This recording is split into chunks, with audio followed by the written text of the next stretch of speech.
bell above the door of the Bound and Brood tinkled, a sound as familiar and comforting to Elara Vance as her own heartbeat. It was 6:30 a.m., still a soft twilight in the sleepy coastal town of Seabrook Cove, but the aroma of freshly brewed Earl Grey and warm cinnamon rolls already wafted from her little haven. Elara loved these quiet, pre-dawn hours, a sanctuary of peace before the world outside stirred. She carefully arranged a stack of new releases on the reclaimed oak counter, her fingers tracing the embossed titles. The shop was her world, a lovingly curated space filled with the scent of old paper, brewing tea, and the quiet hum of stories waiting to be discovered. Sunlight, when it finally arrived, would spill through the tall arched windows, illuminating dust motes dancing in the air like tiny, hopeful spirits. For now, the glow of the amber lamps cast a warm, inviting light on the spines of books, creating long, cozy shadows. Elara herself was a creature of comfort and quiet elegance. Her dark hair was often pulled back in a simple braid. Her eyes, the color of warm honey, held a perpetual thoughtful gaze. Today she wore a soft forest green cardigan over a cream-colored dress, an outfit as unassuming and comforting as her shop. She wasn't one for grand gestures or loud declarations. Her joy was found in the rustle of turning pages, the shared smile over a perfect cup of tea, the subtle beauty of the changing seasons outside her window. Seabrook Cove was a town that understood such quiet joys. Nestled against the rugged coastline of Maine, it was a tapestry of cobblestone streets, colorful fishing boats bobbing in the harbor, and houses with hydrangea bushes spilling over picket fences. It was the kind of place where everyone knew everyone, and the rhythm of life was dictated by the tides and the tourist season, neither of which ever truly disturbed its inherent tranquility. Elara had inherited the Bound and Brood from her beloved Aunt Clara 5 years ago, and she had poured her heart and soul into maintaining its legacy as a sanctuary for both bibliophiles and tea enthusiasts. Today promised to be a crisp autumn day, the kind that smelled of wood smoke and damp earth. She'd planned to bake her signature cranberry orange scones later, a seasonal treat that always disappeared quickly. She hummed a tuneless melody as she wiped down the polished wood of the communal reading table, her mind already drifting to the first chapter of the novel she'd been devouring last night, a sweeping historical romance set in the Scottish Highlands. Oh, how she adored a good love story, even if her own life felt more like a gentle, unassuming memoir. The clinking of ceramic mugs and the soft murmur of the espresso machine soon joined the quiet symphony of the morning. Elara had just finished prepping the pastries when the bell above the door chimed again, a more hesitant sound this time, as if the person entering was unsure. She looked up, a polite smile already forming on her lips, and then paused. Standing just inside the threshold was a man who looked distinctly moire from Seabrook Cove. He wasn't a fisherman, nor a local artisan, nor a regular tourist with a camera slung around his neck. He was tall, with a lean build and an easy grace to his posture. His hair, a rich chestnut brown, was slightly tousled as if he'd just run a hand through it, and his eyes, a remarkable shade of stormy gray, swept around the shop with an expression of genuine wonder. He wore a worn leather jacket over a simple dark sweater, and a faint scent of something outdoorsy, pine and fresh air, seemed to cling to him. "Good morning," Elara said, her voice a little softer than usual, a tiny flutter stirring in her chest. It wasn't often someone new wandered into Seabrook Cove, especially not looking quite so intriguing. The man's gaze settled on her, and a slow, easy smile spread across his face, crinkling the corners of his eyes. It was a smile that reached his eyes, warm and disarming. "Good morning," he replied, his voice a low, pleasant baritone. "I hope I'm not too early. I saw the light on, and then the smell. Well, the smell was irresistible." He gestured vaguely at the air, encompassing the entire shop. Elara chuckled, a melodic sound that surprised even herself. "Not at all. We open at 7, but early birds are always welcome. What can I get for you?" He took a step further in, his eyes still exploring every nook and cranny of the Bound and Brood. "This is wonderful," he murmured, more to himself than to her. "A bookstore and a tea shop. It's like something out of a dream." He finally approached the counter, his gaze lingering on the display of freshly baked goods. "Do you have coffee, or is it strictly tea?" "We have both, of course," Elara assured him, a small smile playing on her lips. "Though I pride myself on our tea selection. What kind of coffee were you thinking? Just a simple black coffee, if you please. And what are those? He pointed to the cranberry orange scones. Those are our cranberry orange scones. Freshly baked this morning, Elara said, feeling a warmth spread through her. There was something about his unself-conscious appreciation that was utterly charming. I'll take one of those then, and the black coffee, please. He leaned slightly against the counter, his presence radiating a quiet energy that filled the space without overwhelming it. As Elara moved to prepare his order, she noticed the way his eyes tracked her movements, not in an intrusive way, but with a gentle curiosity. She poured his coffee, the rich aroma mingling with the other scents in the air, and then carefully placed a warm scone on a small plate. That'll be $7.50, she said, her fingers brushing slightly against his as he handed her a $10 bill. A tiny current, like static electricity, passed between them. He didn't seem to notice, or if he did, he gave no indication. Thank you, he said, accepting his coffee and scone. He didn't immediately move to find a table, but rather stood there for a moment, taking a sip of his coffee. This is excellent, really excellent. Elara felt a flush of pleasure. I'm glad you think so. Are you new to Seabrook Cove? She asked, unable to resist the question.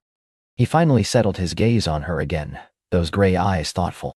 Yes, actually, I just arrived yesterday. My name's Liam Thorne. He extended a hand across the counter.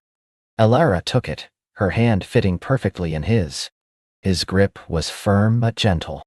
Elara Vance, welcome to Seabrook Cove, Liam. Elara, he repeated, testing the name, a faint smile playing on his lips. It suits you, and this place. He finally gestured towards the tables by the window. I'll find a spot.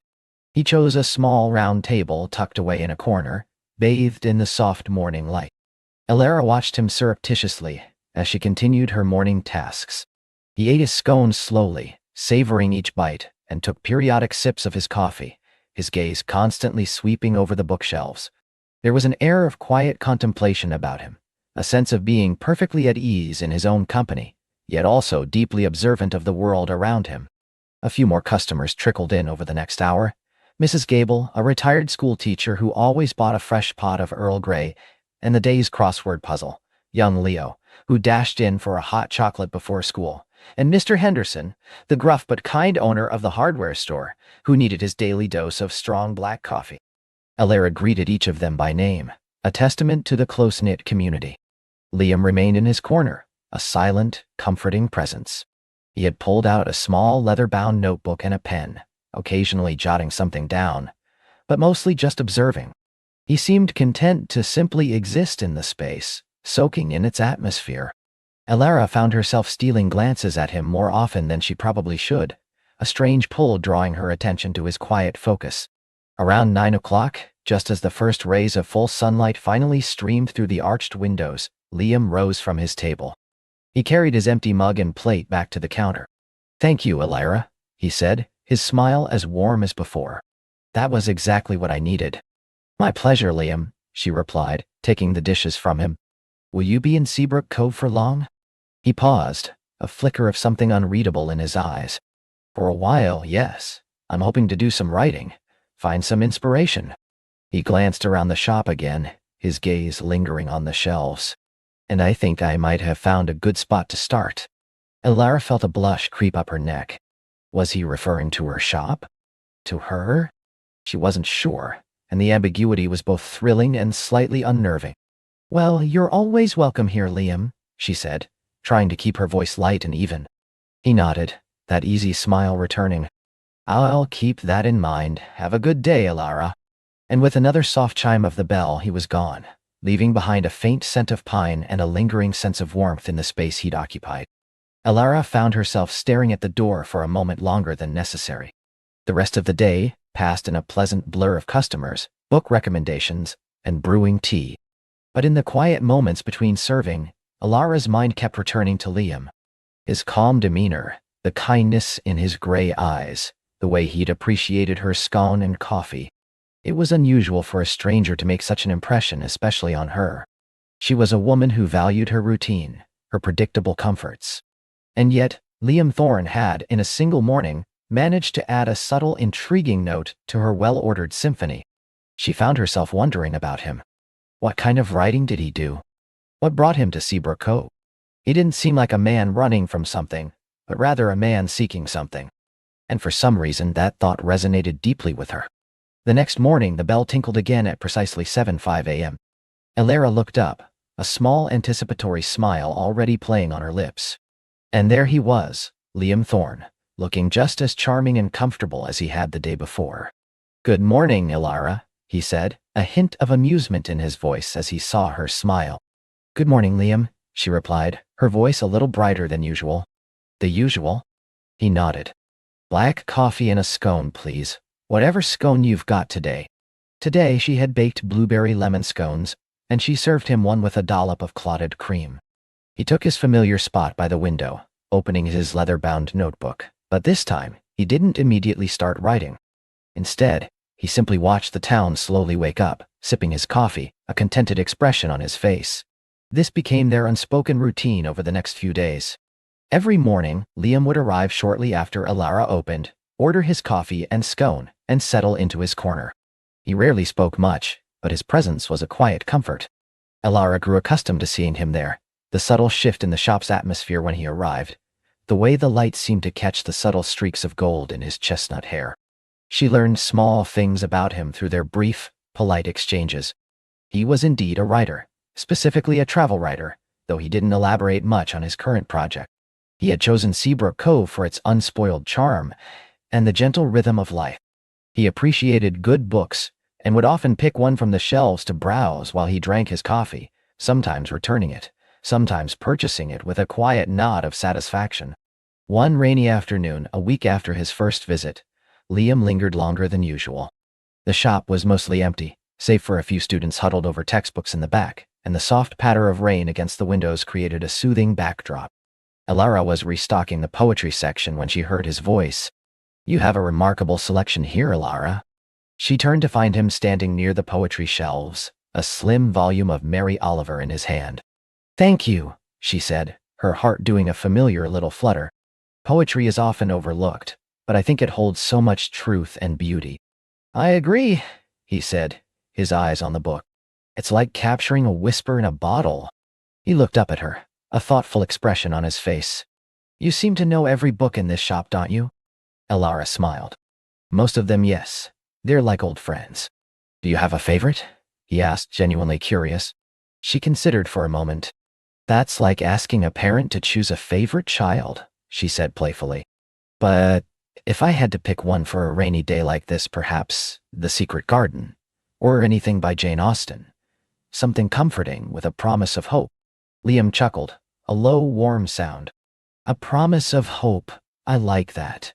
I've always found solace in stories. They're a way to travel without moving, aren't they?"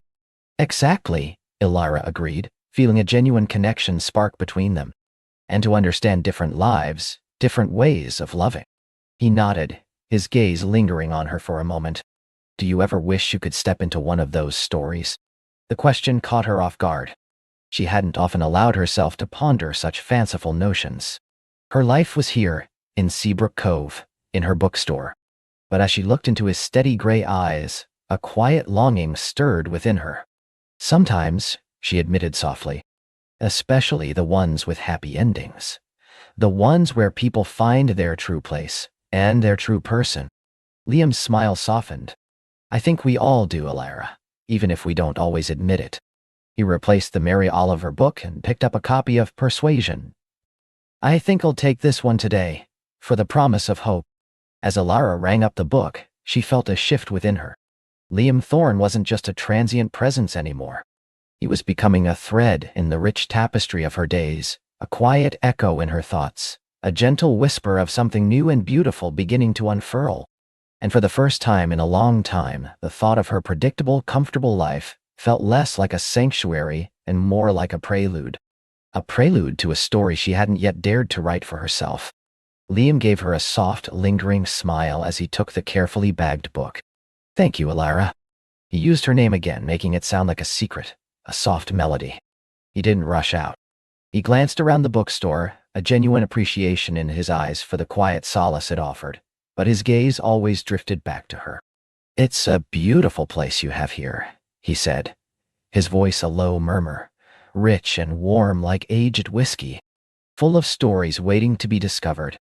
Alara felt a blush creep up her neck, a delicious warmth spreading through her chest.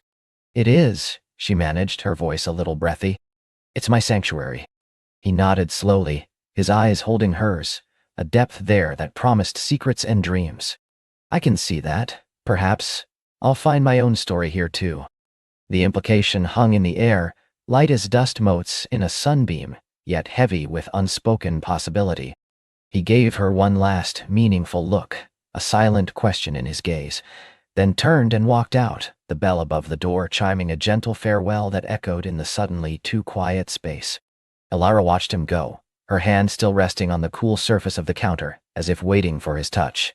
The air where he stood seemed to shimmer with his lingering presence, carrying a faint scent of old books and something uniquely, subtly masculine. Her sanctuary. Her predictable, comfortable life. He had called it beautiful, full of stories. And then he'd hinted that he might find his own story here. With her? The thought was both exhilarating and terrifying, a sudden bright flare in the cozy dimness of her existence. She spent the rest of the afternoon in a pleasant haze, ringing up sales, restocking shelves, her movements automatic, but her mind kept replaying the scene. The way his eyes had crinkled at the corners when he smiled, the sincerity in his voice, the quiet power of his gaze. She kept glancing at the door, half expecting him to return, half dreading it. What would she even say? What could she say to a man who saw her bookstore, and perhaps her, as a place where his own story might begin? The next few days were a strange blend of the familiar and the new. Alara's routine remained unchanged, yet everything felt subtly different. The quiet hum of the bookstore, the comforting scent of old paper and fresh coffee, the gentle rhythm of her days, they were all still there. But now they were infused with a new anticipation, a soft, hopeful thrum beneath the surface. Each time the bell above the door chimed, her heart gave a little flutter, expecting to see Liam. But he didn't come. She found herself thinking about him constantly. Not just his striking features or his calm demeanor, but the depth she'd glimpsed in his eyes, the thoughtful way he chose his words. She wondered what he did when he wasn't wandering into bookstores. Where did he live?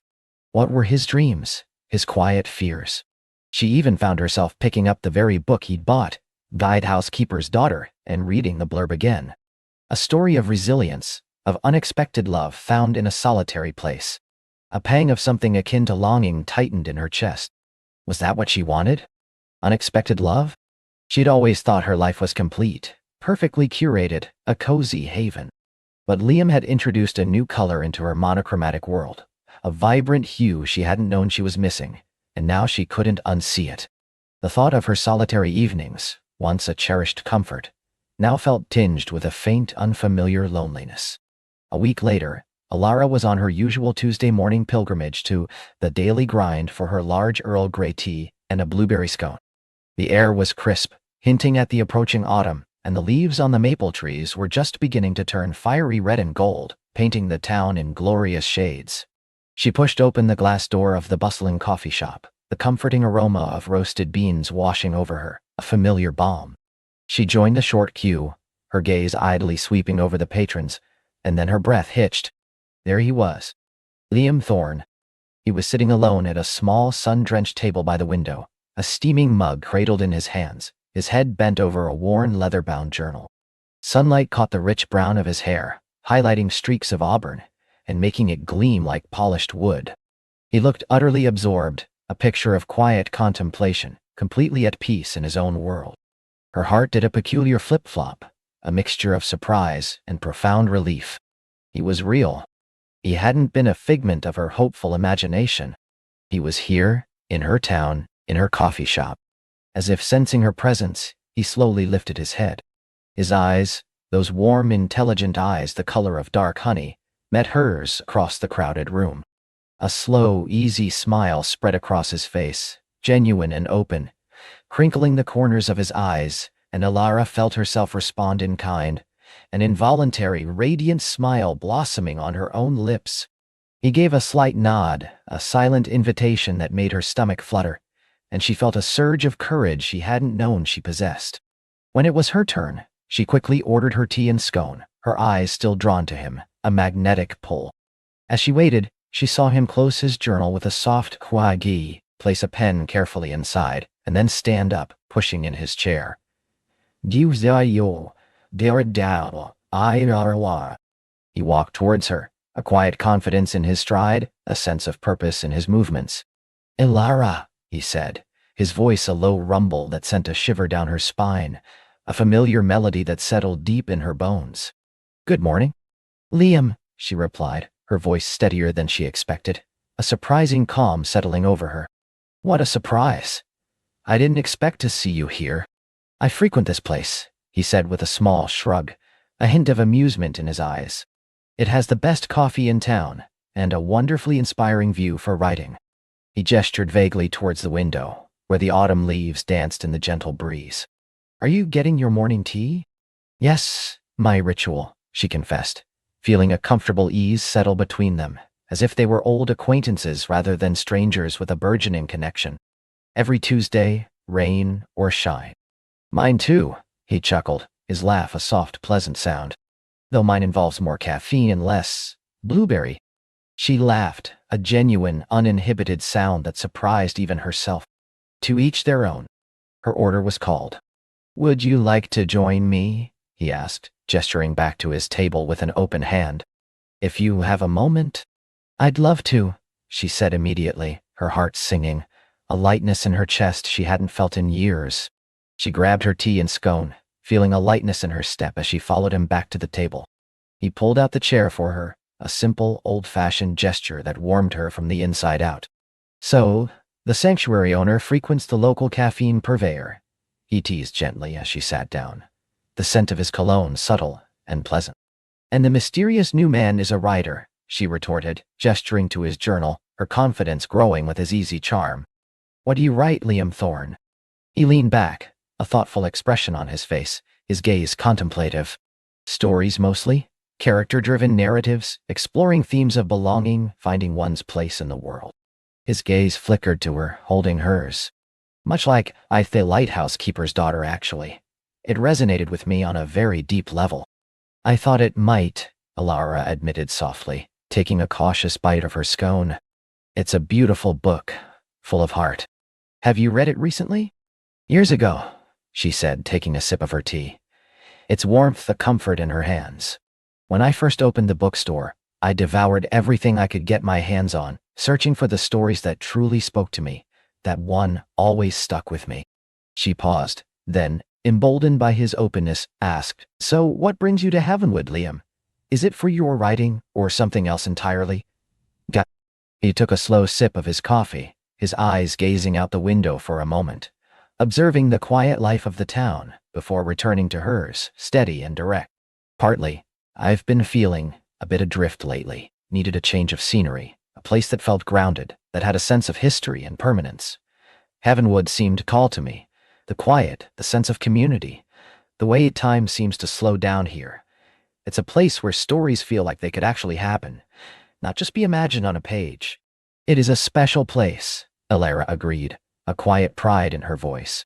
I've lived here my whole life, never really felt the need to leave. It's always felt like home. That's a rare thing, to find a place you truly belong to. And to know it in your bones, he observed, his voice tinged with a hint of melancholy she couldn't quite decipher, a flicker of something fleeting in his eyes. Nice. I admire that deeply. What about you? She pressed gently, her curiosity growing. Where are you from, truly? What's your story? Oh, a little bit of everywhere, honestly, he said with a wry smile, a hint of self-deprecation. My work has taken me to many cities, different countries even, but none of them ever felt like home. He paused, then looked directly at her, his gaze intense, vulnerable. Until maybe now. The unspoken implication hung between them, a delicate thread of possibility, shimmering in the sunlight that streamed through the window. Alara felt her cheeks flush, a warm blush that spread down her neck. She quickly changed the subject, not wanting to scare away the fragile magic. So, are you working on a new book now, here in Havenwood? I am, he confirmed, a flicker of passion entering his voice. It's a story about a man who inherits an old, forgotten house in a small coastal town, much like this one.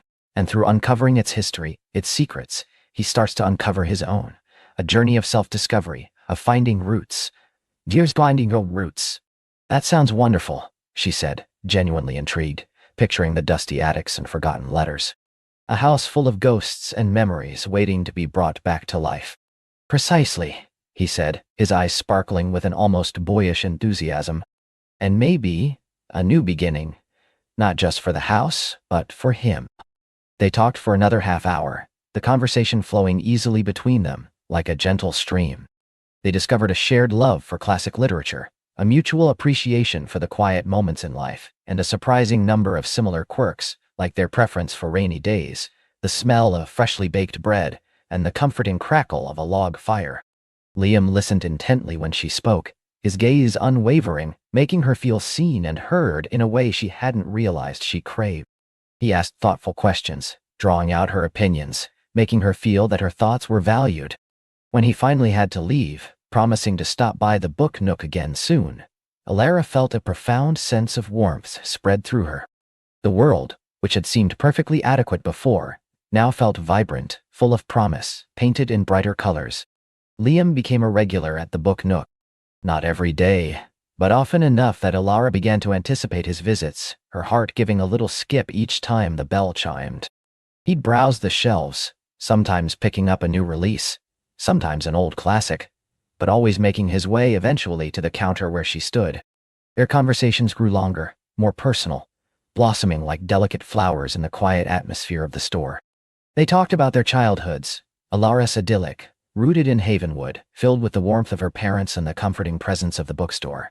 Liam's more nomadic, filled with different schools and temporary friends, a constant search for belonging.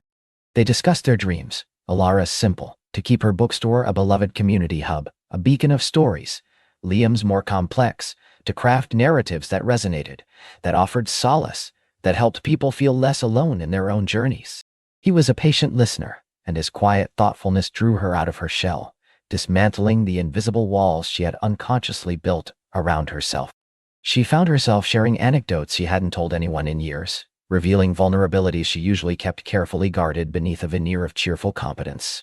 He never judged, never offered platitudes, only offered a gentle smile or a reassuring nod, his eyes full of a profound understanding that made her feel safe.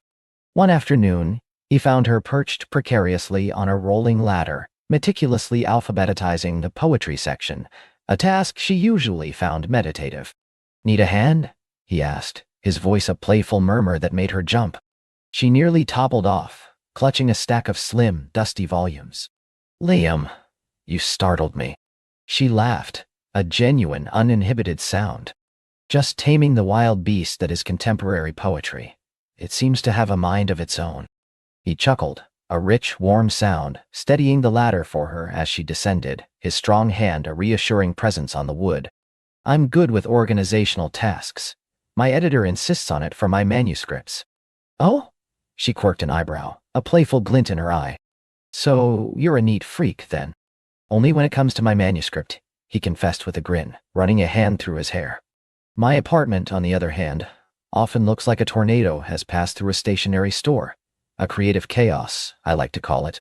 They spent the next hour working side by side, carefully arranging books, their hands occasionally brushing, sending sparks up Alara's arm, a subtle current of awareness. The easy camaraderie was intoxicating, a comfortable rhythm settling between them. He made her laugh, truly laugh, with his dry wit and self-deprecating humor. He even helped her move a particularly heavy display stand, his strength and quiet competence a comforting presence that made her feel unexpectedly cherished. As the afternoon light began to fade, casting long golden shadows across the shelves and illuminating the dust motes dancing in the air, "You know," he said, his voice softer now, almost reverent, "this place, it feels like home to me, Alara. More than anywhere I've lived before. Like I was searching for it my whole life without even realizing it." Her heart fluttered, a fragile bird taking flight. "It's home to me too," she whispered, her gaze meeting his, a silent understanding passing between them. "It always has been." "And you're A big part of why it feels that way, he added, his eyes searching hers. A vulnerability in their depths that made her breath catch. A sudden profound intimacy. He wasn't just talking about the bookstore anymore. Alara felt a warmth spread through her, chasing away the last vestiges of her comfortable solitude, filling the empty spaces she hadn't known were there. She wanted to reach out, to touch his hand, to acknowledge the unspoken current that now flowed between them, strong and undeniable. But she simply smiled, a soft, heartfelt smile that conveyed everything she couldn't yet say. "Thank you, Liam, Taya." He smiled back, a gentle, knowing smile, and the connection deepened, solidifying into something real and tangible, a quiet promise of what could be. A few days later, Liam came in with a small paper bag, the scent of cinnamon and sugar wafting from it. "Alara," he announced, a mischievous glint in his eye, "I bring an offering." She was at the counter, meticulously cataloging a new shipment of literary fiction. "Oh, what kind of offering, Liam Thorne? I hope it's not a dusty first edition I'll have to sell you at a ridiculous price." He pulled out 2 intricately decorated shortbread cookies, still warm from the oven. "From Mrs. Gable's bakery, her famous lemon shortbread. I figured even a bookstore owner, dedicated to the written word, needs sustenance beyond prose and poetry." Alara's eyes widened, a genuine delight sparkling in them. "Mrs. Gable's, you're dangerous, Liam Thorne. Those are my absolute weakness. How did you know?" "Consider it a calculated risk," he said, pushing one across the counter to her, his fingers brushing hers briefly. "A peace offering for my frequent interruptions, which, I admit, are often just an excuse to see you." "You're never an interruption," she corrected softly, picking up the cookie. The buttery, citrusy scent was heavenly, a burst of sunshine on a quiet afternoon. "Thank you. This is so thoughtful." They ate the cookies, sipping tea that Alara brewed in the back, leaning against the counter, talking about nothing in particular, yet everything at once. The simple act of sharing food, of breaking bread, or rather shortbread, together, felt incredibly intimate, a quiet ritual that cemented their growing bond. It was a step beyond the friendly customer-bookseller dynamic, a gentle crossing of a threshold into something more personal. "You know," Liam said, licking a crumb from his lip, his gaze lingering on her. "I've been thinking, I'd like to take you out to dinner sometime, Alara. Properly, not just a quick chat over the counter, as delightful as those are." Alara's heart did a triumphant little leap, a joyous flutter against her ribs. She'd been hoping he would ask, had even dared to dream of it, but she hadn't dared to voice the wish herself. "I'd like that very much, Liam," she said, her voice barely a whisper, yet firm with conviction. "Great," he said, his smile broadening, a genuine happiness lighting up his features, making his eyes sparkle. "Is Friday night good? There's a small Italian place on Main Street, Rosalie's. They do a mean lasagna, and the atmosphere is wonderfully cozy." "Friday sounds perfect," she confirmed, a thrill running through her, a giddy excitement bubbling up inside her. "Rosalie's is wonderful. I haven't been in ages." 7 o'clock? 7 o'clock, she echoed, her mind already racing with possibilities. The next few days were a blur of nervous anticipation. Alara, usually so composed, so perfectly at ease in her own skin, found herself fretting over what to wear.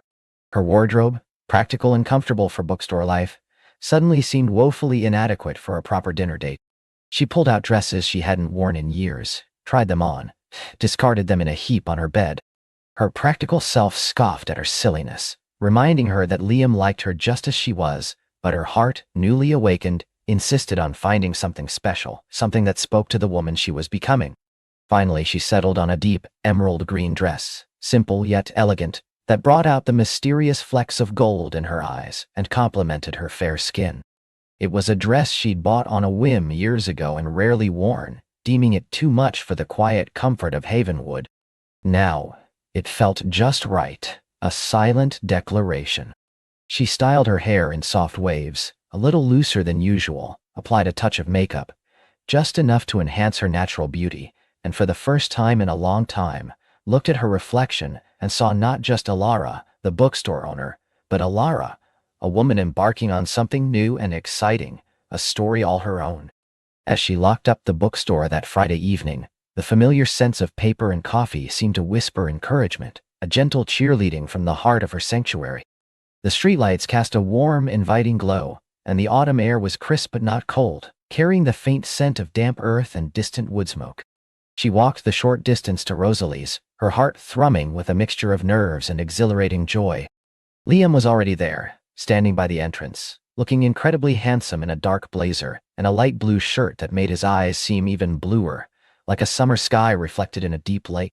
He saw her approach, and his face lit up with that warm, genuine smile that had become so familiar, so cherished, so utterly captivating. "Elara," he said, stepping forward to greet her, his gaze sweeping over her with open admiration. "You look absolutely stunning." A blush warmed her cheeks, a pleasant heat spreading through her. "You look very nice yourself, Liam," she replied, feeling suddenly shy, like a teenager on her very first date, all butterflies and breathless anticipation. He led her to a quiet table in the corner, nestled away from the main bustle, bathed in the soft, romantic glow of a flickering candle.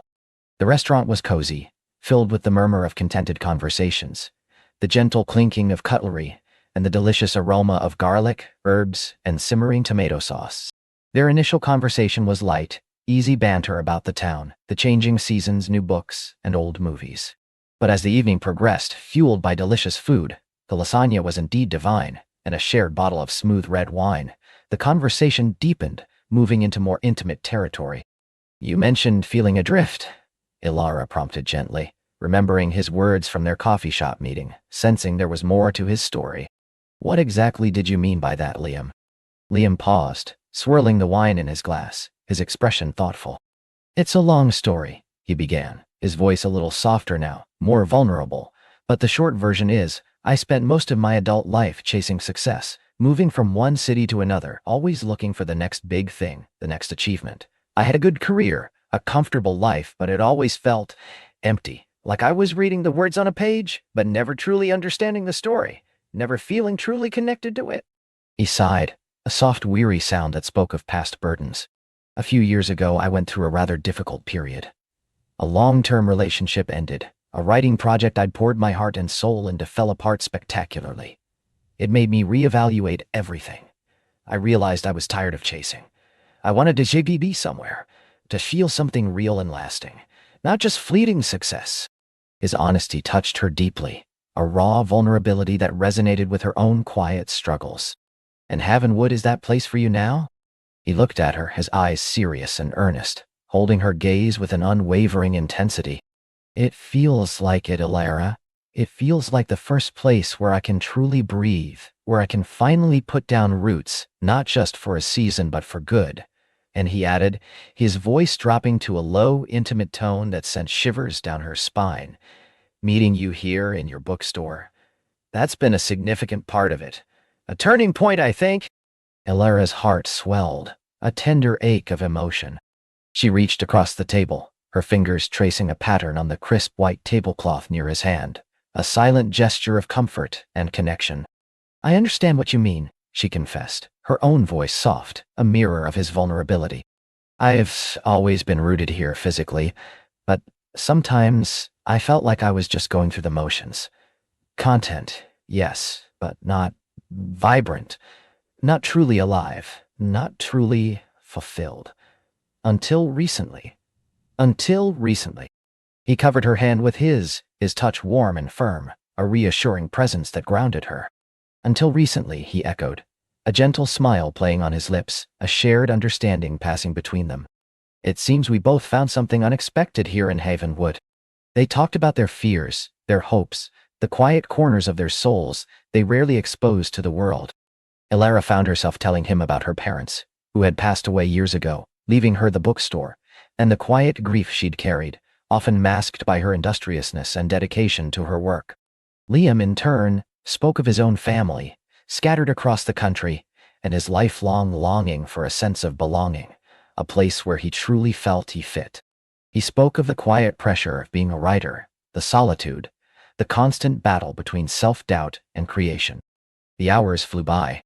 The candle burned down to a stub, its flame dancing valiantly.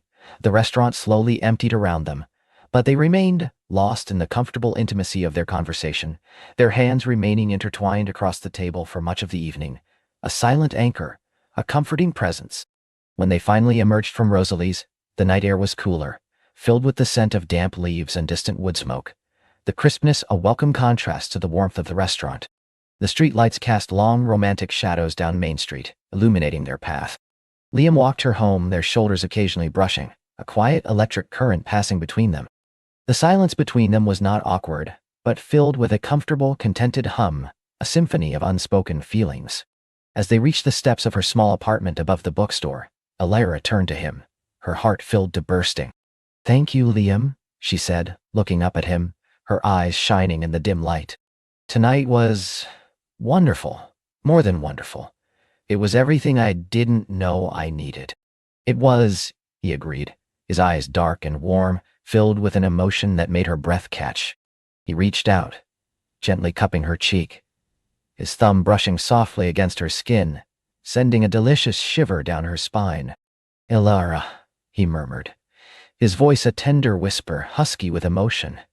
"I feel like I've known you forever, like we've been waiting for each other." Her breath hitched. She leaned into his touch, her eyes fluttering closed for a moment, savoring the warmth, the connection. When she opened them, his face was closer, his gaze intense, filled with a gentle longing that mirrored her own, a question in his eyes. Slowly, he leaned down, and his lips met hers. It was a soft, tentative kiss at first, a question more than a demand, a feather-light touch that promised more. Elira responded instantly, a lifetime of unspoken longing pouring into the moment, into the gentle press of his lips. His lips were warm and soft, tasting faintly of wine and something uniquely him, a flavor she instantly wanted more of. The kiss deepened, becoming more confident, more tender, a silent promise exchanged between them, a world of emotion communicated without words. It was everything she hadn't known she was missing, a symphony of emotion and connection, a homecoming for her heart. When they finally broke apart, breathless, Liam rested his forehead against hers, his hand still cupping her cheek, his thumb gently caressing her skin. "Good night, Elira," he whispered, his voice thick with emotion. "Good night, Liam," she whispered back, her heart soaring, feeling utterly cherished. She watched him walk away, his silhouette disappearing into the shadows of Main Street, a quiet strength in his stride. When she finally stepped inside her apartment, she felt like she was floating, light as air, yet grounded by a profound sense of peace. Her predictable, comfortable life had just been infused with an exquisite, exhilarating magic. The prelude was over. The story, her story with Liam, was finally beginning. And she couldn't wait to turn the page. The next morning, Elira woke with a feeling she hadn't experienced since she was a child on Christmas Day. A buzzing anticipation, a quiet joy that settled deep in her bones. She made her customary pot of tea, but this time, the scent of Earl Grey was infused with something sweeter, a hint of possibility. Her apartment, usually a sanctuary of peaceful solitude, now felt like a launching pad. She picked up her phone, a device usually reserved for library alerts and family calls, and found a text from Liam Dye. "Good morning, Elira. Still floating? Because I definitely am. Coffee later? My treat." Oh. A smile bloomed across her face, warm and genuine. "I definitely still floating. Coffee sounds perfect." And more. Their first official date unfolded with the same easy magic as their previous encounters. They met at the daily grind, the aroma of roasted beans mingling with the scent of old paper from the second-hand bookstore next door. Liam, looking effortlessly charming in a soft blue shirt, was already there, a table claimed by the window. "Good morning, Elira," he said, his eyes crinkling at the corners as she approached. "You look like you slept well." "I did," she confessed, feeling a blush rise. "Better than I have in years, actually." Over steaming mugs of coffee, a dark roast for him, a lavender latte for her, they talked. Not about anything profound, just the simple pleasures of the day, the quirky regulars at the coffee shop, a new exhibit at the town's small art gallery, a particularly challenging crossword puzzle Liam had tackled that morning. Yet, even in these mundane topics, a deeper understanding began to form. Elira found herself laughing more freely than she ever had, her usually reserved nature softening under the warmth of his gaze. He listened intently, truly listened, making her feel that every word she spoke held significance. When she shared her passion for obscure historical fiction, he didn't feign interest.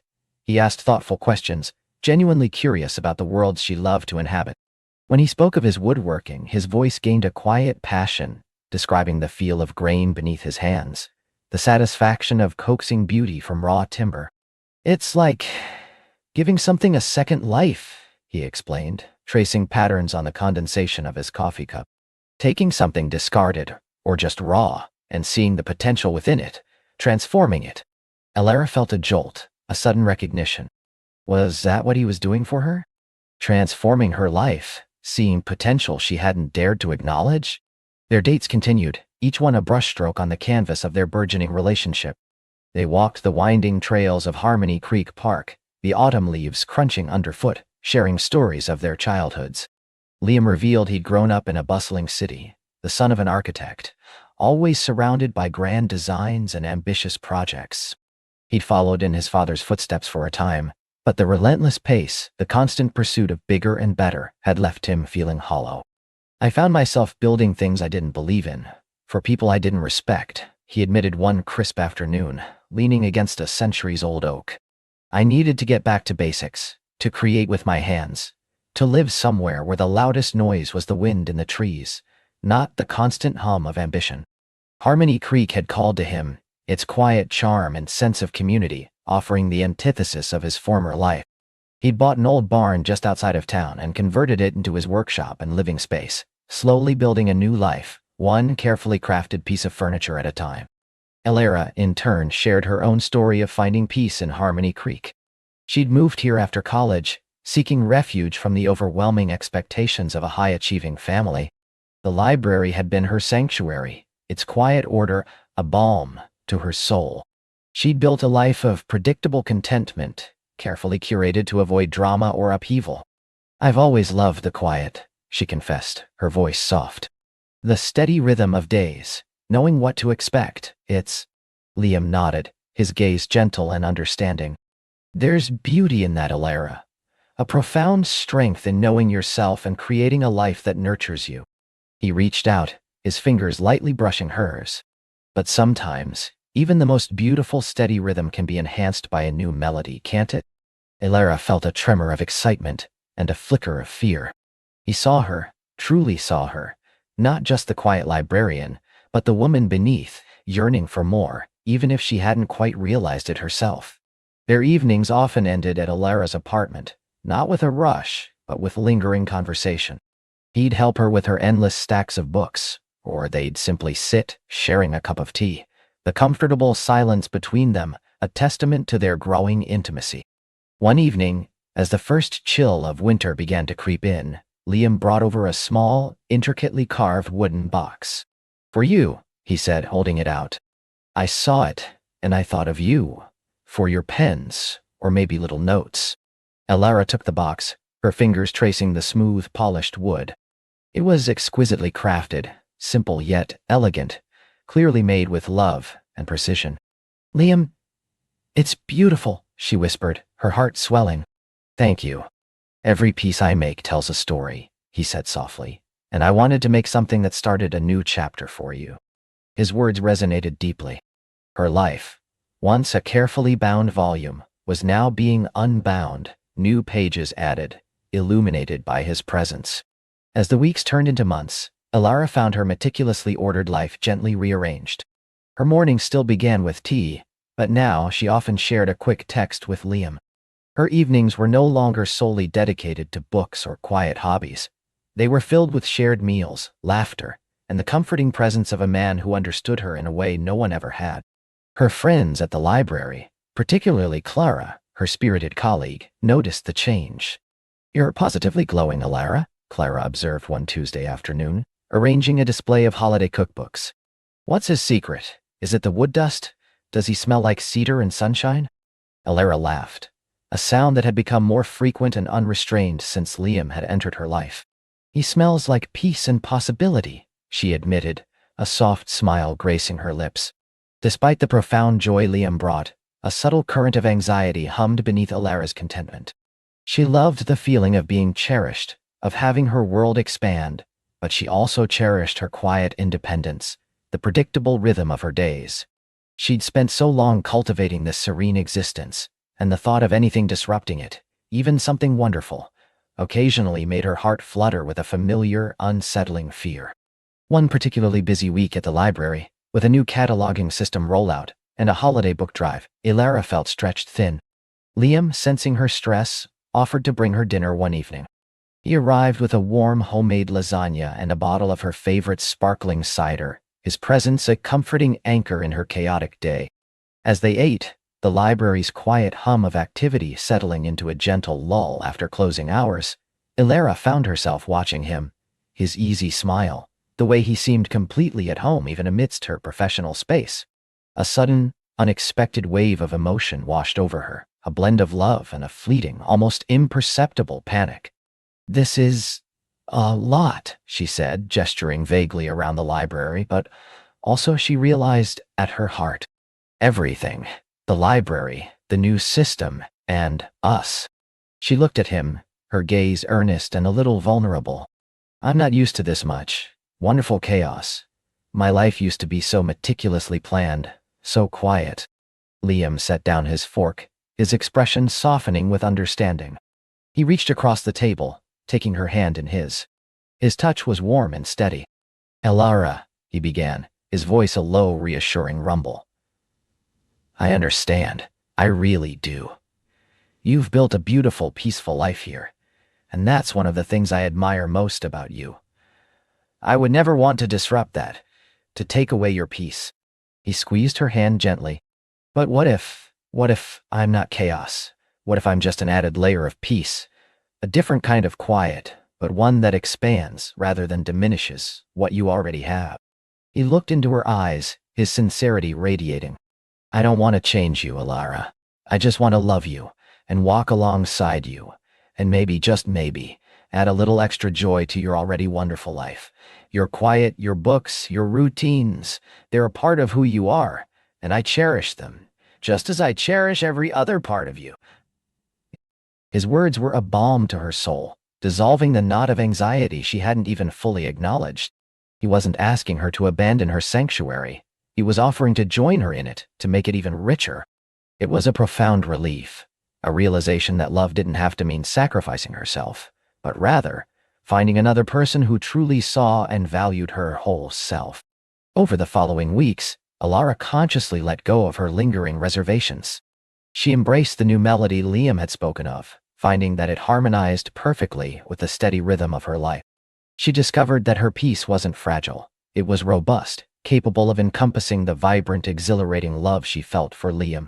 They started talking about the future, not in grand, sweeping gestures, but in quiet, intimate conversations. They discussed their dreams, their hopes, their fears. Liam spoke of expanding his workshop, perhaps taking on an apprentice one day. Ilara mused about new community programs for the library, perhaps a local author series. And always, their conversation circled back to Ithemin, to the life they were building together in Harmony Creek. One blustery Saturday afternoon, Liam surprised her. He arrived at her apartment with a small wrapped package and a mischievous glint in his eyes. "Close your eyes," he instructed, his voice playful. Ilara laughed, but complied, her heart doing a little flip-flop. She heard the rustle of paper, then felt something solid, smooth and cool being placed in her hands. "Okay, open them." She blinked open her eyes and gasped. In her hands was a miniature replica of the Harmony Creek Library, meticulously carved from a rich, dark wood. Every detail was perfect. The arched windows, the sturdy oak doors, even the tiny lampposts flanking the entrance. It was a masterpiece, a testament to his skill and his profound understanding of her. "Liam," she breathed, tears pricking at her eyes. It's incredible. How did you—" He smiled, a deep, loving smile that reached his eyes. "I wanted to build you something that symbolized your sanctuary, your home, the place where you truly shine. And I wanted to show you that I see it, I respect it, and I want to be a part of it." He paused, his gaze unwavering. "This isn't just a model, Ilara. It's a promise. A promise to always cherish your world and to build a life with you that is just as strong, just as beautiful, and just as filled with stories as this place." He reached into his pocket and pulled out a small velvet box. Her breath hitched. "Elara," he began, his voice low and earnest. "You are the most remarkable woman I have ever known. You brought light and magic into a life I thought was already complete. You showed me that peace isn't just about quiet. It's about the profound joy of sharing that quiet. It's about the profound joy of sharing that quiet with someone you love. I want to build our story, page by page, year by year, with you." He knelt before her, not with dramatic flair, but with a quiet dignity that spoke volumes of his sincerity. "Elara Vance, will you marry me? Will you let me be your partner, your confidant, your greatest supporter, and the man who loves you more than words can say, for the rest of our lives?" Tears streamed down Elara's face, but they were tears of pure, unadulterated joy. There was no hesitation, no flicker of fear about losing her peace, only an overwhelming sense of rightness, of coming home. Liam wasn't just adding a new melody, he was orchestrating a symphony, one that resonated with every fiber of her being. "Yes," she choked out, her voice thick with emotion. "Oh, yes, Liam, 1,000 times yes." He rose, his face alight with relief and happiness, and gently slid the ring onto her finger. It wasn't a flashy diamond, but a delicate band of rose gold, intricately carved with tiny, intertwining leaves, a symbol of growth, connection, and the natural beauty he so deeply appreciated. It was perfect. He pulled her into his arms, holding her close, and Elara felt the last vestiges of her old fears melt away. His embrace was a haven, a sanctuary, even more profound than her beloved library. In his arms, she wasn't just cherished, she was home. Their wedding was a small, intimate affair in the Harmony Creek Park, beneath the ancient oak where they had shared so many confidences. Clara was her maid of honor, beaming with pride. The townspeople, who had watched their love story unfold with quiet fondness, gathered to celebrate. Liam, handsome and radiant, looked at her as if she were the most precious book in the world, one he couldn't wait to read cover to cover, again and again. They built their home together, not far from the library, a charming cottage with a wrap-around porch and a garden Elara meticulously tended. Liam built her a custom bookshelf that spanned an entire wall, a testament to her love for stories and a symbol of the shared life they were creating. It was filled not just with her treasured books, but with photographs, small wooden carvings Liam had made, and the growing collection of memories they were creating together. Every morning Elara still woke with a sense of quiet joy, but now it was compounded by the warmth of Liam's presence beside her. Her life was no longer just predictable. It was beautifully, wonderfully full. Her peace hadn't been disrupted. It had expanded, deepened, and grown richer, woven with the vibrant threads of Liam's love. One evening, as they sat on their porch swing, the scent of honeysuckle drifting on the breeze, Liam read aloud from one of Elara's favorite poetry books. His voice, deep and resonant, filled the twilight air. Elara leaned against him, her head resting on his shoulder, his arm around her.